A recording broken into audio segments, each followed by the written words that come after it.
the field of reeds, paradise, and a realm of ancestral connection in ancient Egypt. The kemetic field of reeds, known to the ancient Egyptians as Aru, represented the ultimate paradise in the afterlife, a fertile, idealized reflection of earthly life where the righteous dead, known as the Ak, could dwell for eternity. This celestial realm was not merely a final resting place, but a dynamic plane of existence where the deceased were reunited with their loved ones and could maintain a profound and active connection with their living relatives on earth. To enter this blissful domain, a soul had to first navigate the perilous underworld known as the Duat and face the final judgment in the Hall of Two Truths.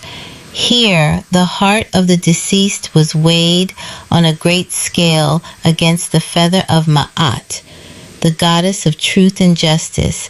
If the heart, bearing the weight of one's deeds in life, was lighter than the feather, the individual was deemed true of voice and granted entry into the field of reeds. This paradise was envisioned as a land of lush fields, abundant harvests, and flowing rivers, where there was no sickness, sorrow, or hardship. The justified dead would find their family members who had passed before them, and together they would live a life of ease and plenty under the rule of the benevolent god Osiris. A two-way street, the living and the ancestors. The connection between the living and their ancestors in the field of reeds was a vital and reciprocal relationship. The living had a duty to remember and sustain their deceased relatives, and in turn, the ancestors were believed to possess the power to influence the world of the living. This interaction was primarily facilitated through two key practices: funerary offerings and letters to the dead. Tombs were not just burial places, but were considered the homes of the deceased's Ka, or life force. The living would regularly visit the tombs to leave offerings of food, drink, and other necessities. It was believed that the Ka could spiritually partake of these offerings, which sustained it in the afterlife. Letters to the dead provide a more intimate glimpse into this connection. These were messages inscribed on offering bowls, papyrus, or linen left at the tomb. In these letters, the living would address their deceased relatives directly, often seeking their intervention in worldly affairs. These were not prayers for spiritual guidance in the modern sense, but practical requests for help with issues such as inheritance disputes, illnesses, and ensuring fertility. The tone of these letters could range from respectful pleas to outright demands, indicating a belief that the ancestors had a familial obligation to assist their living. The power of the Ak, ancestral intervention from the field of reeds. Upon successfully entering the field of reeds, the deceased was transformed into an Ak, a transfigured and effective spirit. It was this aspect of the soul that possessed the ability to interact with the mortal world.